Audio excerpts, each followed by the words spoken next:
Bonjour à tous et bienvenue dans cette vidéo. Nous allons parler de résolution mais aussi de FPS. Yes, on va parler de jeux de shoot.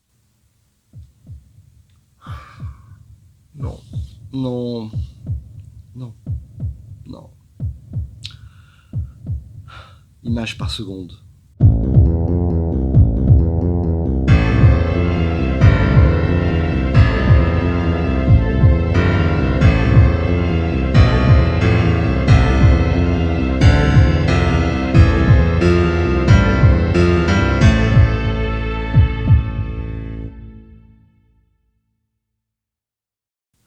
La résolution d'un écran, c'est-à-dire le nombre de pixels qu'il peut afficher, les points de couleur, a toujours été très importante.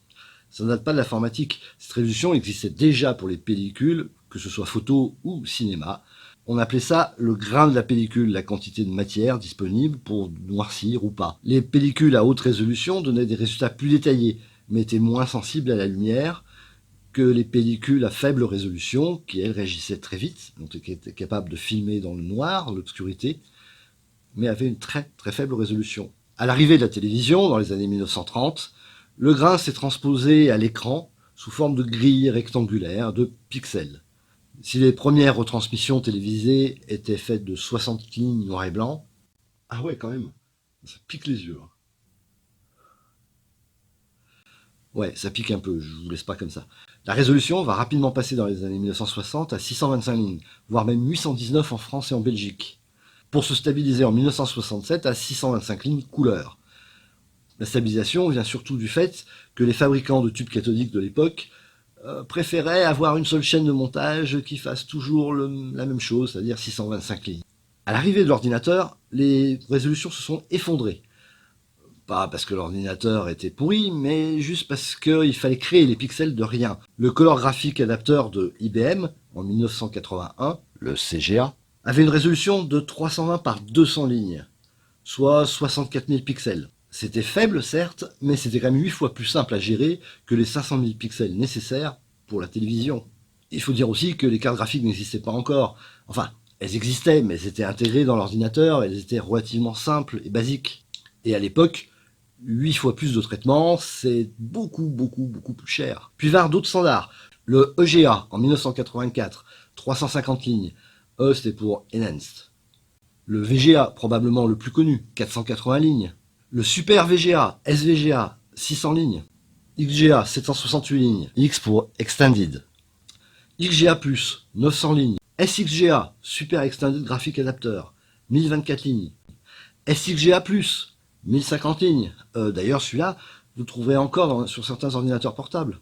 UXGA, 1200 lignes. QXGA, 1600 lignes. Toutes ces résolutions existaient aussi avec la lettre W, qui indiquait Wide. Wide pour 16 dixièmes de rapport, de format, au lieu des 4 tiers habituels. On perdait un petit peu en résolution verticale, mais on gagnait en résolution horizontale. Et c'était un confort visuel notable. Toutes ces résolutions, indépendantes de la télévision, imposaient l'utilisation de tubes cathodiques spécifiques pour ces résolutions, ce qu'on appelait des moniteurs informatiques. Quand dans les années 2000, il était évident que l'ordinateur, la télévision et le cinéma allaient converger, et surtout à l'arrivée des écrans plats à cristaux liquides, les normes ont commencé à se confondre. Et les écrans ont commencé à avoir des dalles identiques, que ce soit pour la télévision ou pour les moniteurs informatiques.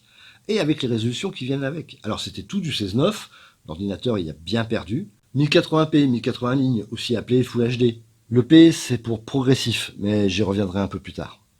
2160p, 2160 lignes, aussi appelé par les marketeurs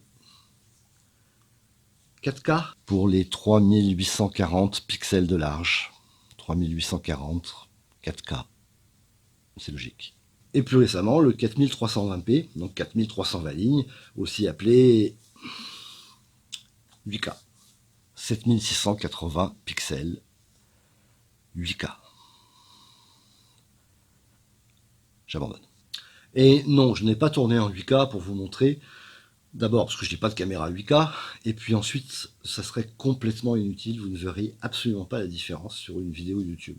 Au bout du compte, le rôle d'un écran, que ce soit en informatique, à la télévision ou au cinéma, est de faire croire au cerveau des choses par l'intermédiaire de l'œil. Donc regardons un peu en détail comment fonctionne l'œil. L'œil humain est un organe très particulier. Il comporte deux types de cellules capables de réagir à la lumière. Les photons. D'un côté, les cônes, très peu sensibles à la lumière, mais capables de voir en couleur et très précisément. Et de l'autre côté, les bâtonnets, très sensibles, mais très vite surchargés, par exemple en lumière du jour, et par contre absolument pas précis. Les deux types ne sont pas répartis uniformément sur l'œil. Au centre du champ visuel, on va partir du principe que les deux yeux fonctionnent en même temps, une zone de 20 degrés environ exclusivement fournie de cônes. Plus on s'écarte de l'axe visuel, plus les cônes deviennent rares, et à partir de 30 degrés, ils disparaissent même complètement. Les cônes laissent progressivement la place aux bâtonnets, qui remplissent le reste du champ visuel jusqu'à environ 60 degrés autour de l'axe. Nous reviendrons sur les bâtonnets plus tard, nous allons nous intéresser exclusivement aux cônes pour l'instant. Chaque œil comporte entre 3 et 4 millions de cônes, répartis donc exclusivement, comme j'ai dit, sur la fovea, la zone à 10 degrés. Les cônes sont de trois types différents. Sur le graphisme, ici, vous verrez les courbes rouges, vertes et bleues qui indiquent le pourcentage de chance qu'un cône a de capter un photon en fonction de sa longueur d'onde, donc en fonction de la couleur de la lumière reçue. Plus la couleur correspond à son type, plus il va recevoir cette lumière. Un photon violet, donc une lumière violette, 400 nanomètres, va avoir 80% de chance d'être capté par un cône bleu et 20% à 30% par les autres types de cônes. Un photon jaune, 560 nanomètres, va être capté tout le temps par les cônes rouges, mais jamais par un cône bleu, et une fois sur deux par un cône vert. Les cônes, c'est des compteurs de photons. Oui, c'est ça.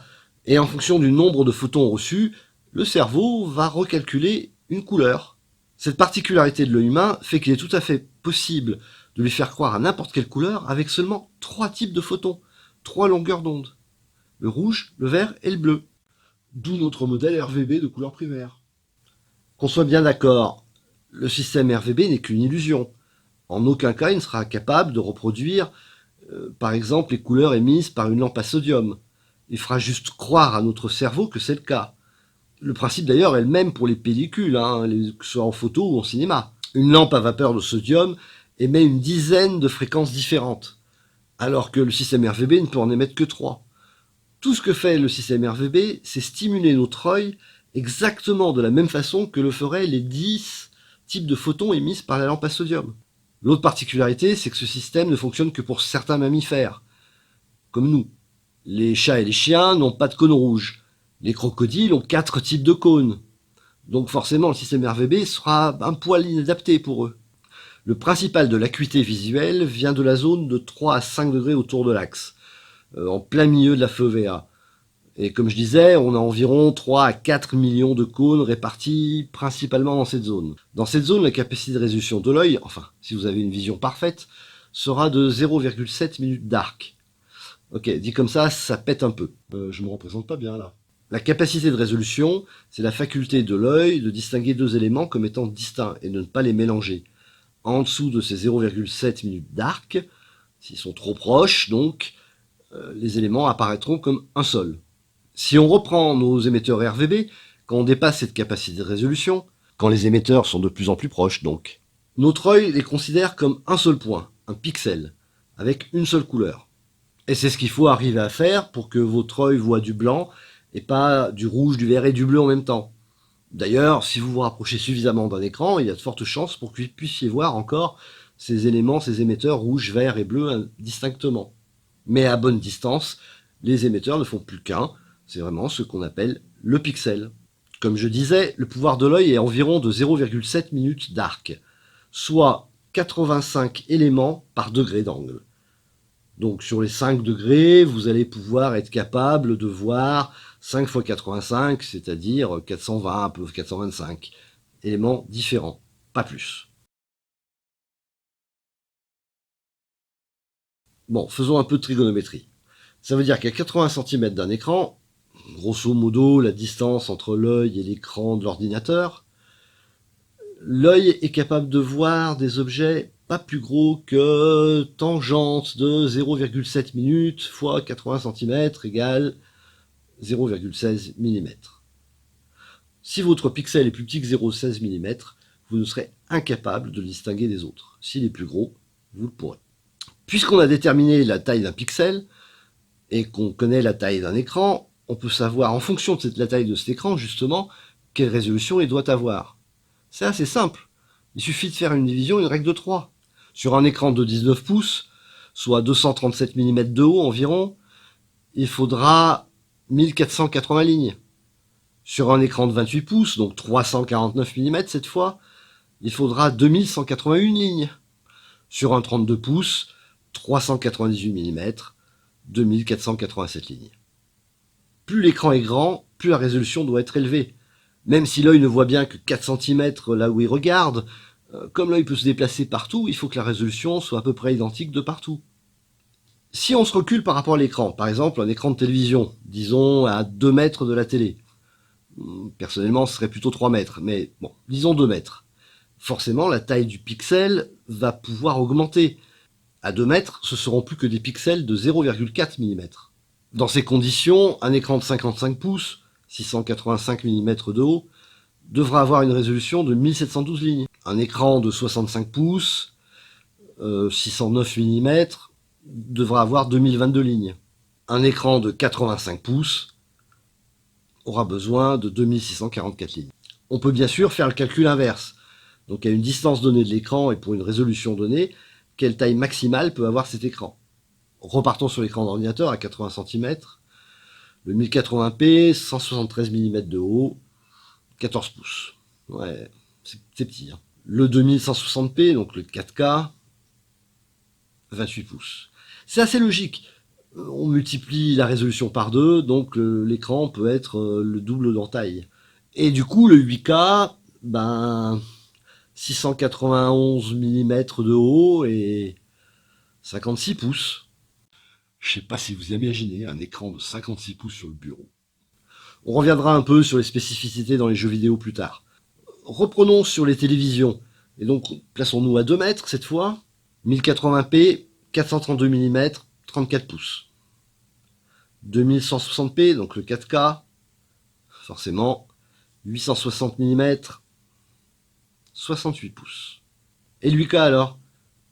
On double encore. Ouais, 138 pouces le bousin. 138 pouces la télévision. Je sais pas si vous imaginez ça dans le salon. Ouais, le truc, il fait 3 mètres de large. Ouais, 1,7 mètre de haut. La taille d'un ado. D'autant qu'il faut être les yeux à peu près au milieu de l'écran. Hein. Donc un canapé de 70 cm de haut. Je vous dis pas l'installation. Et encore, on était à 2 mètres. Imaginez les gens qui regardent la télévision normalement à peu près à 3 mètres, 3 mètres 50. En résumé, ça veut dire que simplement pour une télé 65 pouces, le 8K est d'une utilité complète. Mais complète. Bon, on a parlé d'images statiques, c'est bien. Maintenant, parlons un peu d'images en mouvement. Vidéo, déplacement, et on va forcément y venir d'images par seconde. Quel que soit donc le jeu vidéo, ou le cinéma, ou la télévision, il faut que les images changent. Reprenons notre œil. Ça je sais, 24 images par seconde. Alors d'abord, commençons par éliminer ce mythe de la persistance rétinienne. Non, on n'est pas capable de voir à 24 images par seconde, ce n'est pas vrai. La seule persistance rétinienne qui existe dans l'œil est la persistance des nerfs optiques à faire disparaître la notion de lumière. C'est la persistance que vous avez quand vous regardez une lumière forte et que vous fermez les yeux. Et la lumière forte reste sur le fond de votre œil pendant un petit moment. L'illusion de mouvement est totalement perceptible par le cerveau à partir de 10 images par seconde. Mais c'est le cerveau qui reconstruit le mouvement, pas l'œil du tout. L'œil n'a rien à voir là-dedans. La persistance rétinienne est aussi responsable du phénomène de clignotement. Quand vous regardez une lumière qui clignote, en dessous de 20 clignotements par seconde, vous la percevrez vraiment comme clignotante. Au-delà, vous aurez un peu plus l'impression qu'elle n'est jamais éteinte. Et après 40 clignotements par seconde, vous la verrez toujours allumée. Si le cinéma a choisi 24 images par seconde, ce n'est pas pour retranscrire le mouvement, c'est juste pour éviter un effet de scintillement. Je ne vais pas rentrer ici en détail dans le fonctionnement d'un projecteur de cinéma, mais la pellicule défile devant un obturateur qui affiche les images au fur et à mesure qu'elles passent. Si la lumière était constante, vous verriez le film se déplacer vers le haut, ou vers le bas, peu importe. Mais vous verriez le film bouger. Or, ce n'est pas le cas. Pour cela, Un obturateur donne des éclairs de lumière à chaque image, voire même d'ailleurs plusieurs par image pour éviter l'effet de scintillement. Chez l'homme, la perception visuelle n'est pas qu'une simple caméra. C'est un système complexe qui a pour but de donner un sens aux informations perçues. L'impression de mouvement est une déduction du cerveau et n'a rien à voir avec la persistance rétinienne. Sur un moniteur informatique ou à la télévision, avec l'époque des tubes cathodiques, les CRT, le problème n'était pas du tout le même. L'idée était de faire passer un faisceau d'électrons qui allumait ou pas des phosphores à l'écran en fonction de la couleur voulue. Mais en arrivant en bas de l'écran, le faisceau électron avait mis un certain temps depuis le haut, et donc l'image avait tendance à disparaître. Pour éviter ce phénomène, on affichait les images par moitié.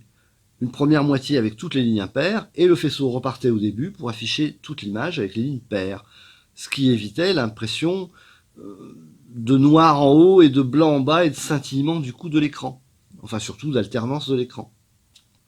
De ce fait, les standards vidéo ont commencé à produire les images exactement sous ce format-là. C'est le I de interlaced. Les images étaient entrelacées entre elles. Du coup, à certains moments, sur ces écrans, on avait l'image précédente et l'image suivante qui étaient mélangées. Pour éviter au maximum ce phénomène, sont apparus les tubes cathodiques à 100 Hz. On affichait une demi-image 100 fois par seconde, ce qui fait qu'on avait au moins 50 fois par seconde des images complètes. Mais il n'y avait aucune source vidéo capable de fournir des images complètes directement. Il fallait donc les retraduire depuis l'entrelacé. À l'arrivée des DVD, le format a changé. On est passé à 625p, P pour progressif. Donc on avait à chaque fois une image complète. Du coup, les télévisions 100 Hz étaient capables alors d'afficher complètement à 100 Hz des images entières. Alors elles continuaient d'afficher demi-image par demi-image pour des questions de phosphore, mais à chaque fois on ne mélangeait pas les images précédentes et les images suivantes. On avait des images totales. Ah bah voilà, les télé 100 Hz ont dû respirer. Les écrans à cristaux liquides ou LCD n'ont pas du tout ce problème. La lumière est continue, elle est produite par un flux continu lumineux, que ce soit par LED ou que ce soit par tube fluorescent, derrière un écran de cristaux liquides qui, plus ou moins obscurci, permet d'obtenir des couleurs différentes. Le balayage existe toujours, puisqu'on balaye en fait les cristaux liquides pour leur dire de s'allumer ou de s'éteindre. La fréquence de balayage d'un écran LCD correspond donc au nombre de fois que celui-ci est capable de rafraîchir entièrement l'écran et de changer entièrement tous les cristaux liquides de l'écran. Mais les cristaux liquides mettent un certain temps pour retrouver un état ou pour atteindre l'état qu'on leur a demandé. En général, le passage du blanc au noir ou du noir au blanc prend dans les 5 à 10 millisecondes. Ce n'est pas instantané. Donc il n'est pas rare d'avoir des écrans qui rafraîchissent très rapidement. Leur dalle, 120 Hz, ça existe.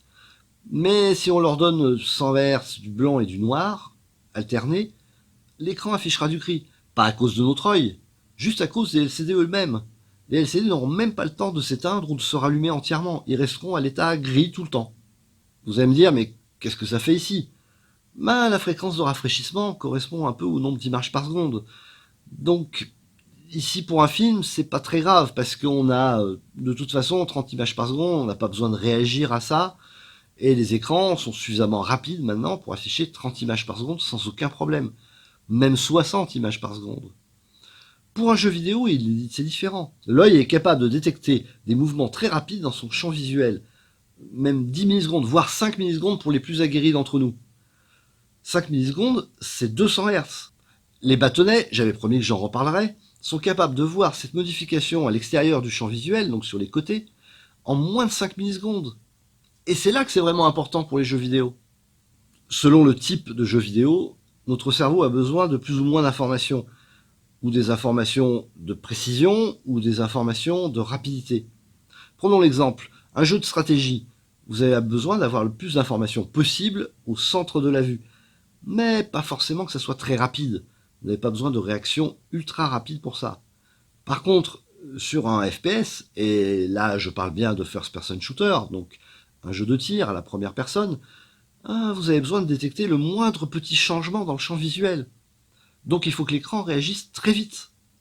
On choisira donc pour ce type de jeu d'avoir un rafraîchissement très rapide, 100 Hz, 200 Hz, au détriment peut-être même de la qualité visuelle. L'important est d'avoir les informations vite et très vite. D'autant que les écrans LCD introduisent un retard d'affichage. À 60 images par seconde, l'écran affichera une image pendant 16 millisecondes. Mais l'image qu'elle affiche pendant 16 millisecondes, c'est l'image qui a été calculée par la carte graphique pendant 16 millisecondes avant. Mais l'image qu'elle a calculée pendant 16 millisecondes avant, c'est celle qu'avait l'ordinateur au début. Donc, à un moment donné, vous avez potentiellement à l'écran quelque chose qui était dans l'ordinateur il y a 30 millisecondes. Si vous rajoutez là-dessus les délais de lag de réseau, les délais de calcul de scène, vous vous trouvez rapidement avec 50 millisecondes de retard. 50 millisecondes par rapport aux 10 millisecondes de l'œil, pour quelqu'un de normal, et 5 millisecondes pour quelqu'un d'aguerri, c'est énorme. Avec un écran à 120 Hz, par exemple, on divise tout ça par 2. Et avec un écran à 180 Hz, par 3. On se retrouve donc avec 10 millisecondes ou 20 millisecondes de retard, par rapport aux 40 ou 50 de l'autre. 2 fois moins de retard. Bon, alors, dans un FPS, je suis pas à un dixième de seconde près, je pense. Mais encore une fois, un œil aguerri devrait utiliser un moniteur à 200 Hz. Mais il y a très peu de cartes graphiques capables de pondre des résolutions suffisantes à 200 Hz. Donc on se retrouve à limiter ou avoir une bonne résolution ou avoir une bonne fréquence de rafraîchissement. Je ne désespère pas, les cartes graphiques deviennent de plus en plus puissantes et demain on sera capable de faire du 8K à 200 Hz. Mais on n'y est pas encore. Loin de là. Un petit aparté maintenant sur un effet souvent méconnu, l'effet sitcom. On en parle très souvent, mais peu de gens savent à quoi ça correspond. Notre cerveau est habitué à voir des films au cinéma. Au cinéma, ces films sont à 24 images par seconde, on l'a déjà dit. L'obturation quand on prend ces films, quand on enregistre ces films, est souvent autour des 50 images par seconde, 50 Hz. Enfin, un cinquantième plutôt, on parle de photographie là. Un cinquantième, c'est déjà grand. Ça introduit un flou de mouvement dès qu'il y a un mouvement un petit peu rapide. Ce flou de mouvement se retrouve sur la pellicule et on le voit à l'écran. À la télévision, donc les sitcoms ou les plateaux télé, les caméras de télévision ont des obturateurs très rapides, un 200e, un 400e, pour la simple raison que l'éclairage est largement suffisant et toujours fort sur un écran, un plateau de télé, dans une sitcom. Donc on a un effet léché sans aucun flou de mouvement à l'image. Et l'œil le voit. Il est donc capable de reconnaître quand l'écran affiche une sitcom et quand l'écran affiche un film, à cause justement de ce flou de mouvement. Dans un jeu vidéo, c'est le jeu lui-même qui va décider s'il va créer du flou de mouvement ou pas. Il n'y a pas de notion d'obturateur. La plupart des jeux d'ailleurs proposent cette option, flou de mouvement. Certains d'entre vous vont préférer voir un jeu plus cinématographique, d'autres vont préférer un jeu plus réaliste. C'est vraiment une question de choix. Chacun fait comme il veut à ce niveau-là. Sans s'étonner, la réalité virtuelle supporte très très mal l'effet flou de mouvement. Parce que pour le coup, en réalité virtuelle, l'œil s'attend à voir quelque chose de très réaliste. Il n'y a pas de notion d'obturation. Donc il faut impérativement désactiver les flous de mouvement quand vous passez en mode réalité virtuelle. La réalité virtuelle a du mal à percer, pas à cause de ça, hein. Les problèmes sont tout autres. La résolution entre autres. Si vous reprenez nos calculs du début, il faudrait à 2 cm de l'œil un écran capable d'afficher du 8K à 200 Hz. Alors déjà, les écrans 8K de cette taille-là, on ne sait pas encore très bien les faire, mais 2 écrans de 8K à 200 Hz à gérer par une carte graphique, ça non plus, on ne sait pas encore le faire. Mais ça promet encore bien d'avancer dans le domaine. Merci d'avoir regardé cette vidéo. Si vous avez aimé, n'oubliez pas de mettre un pouce bleu, et surtout partagez-la au maximum, c'est le seul moyen que la chaîne a de se faire connaître. Et ça serait super sympa de votre part. Et bon, éventuellement, abonnez-vous, hein, comme ça vous ne raterez pas les prochaines vidéos. Merci à tous, et à bientôt.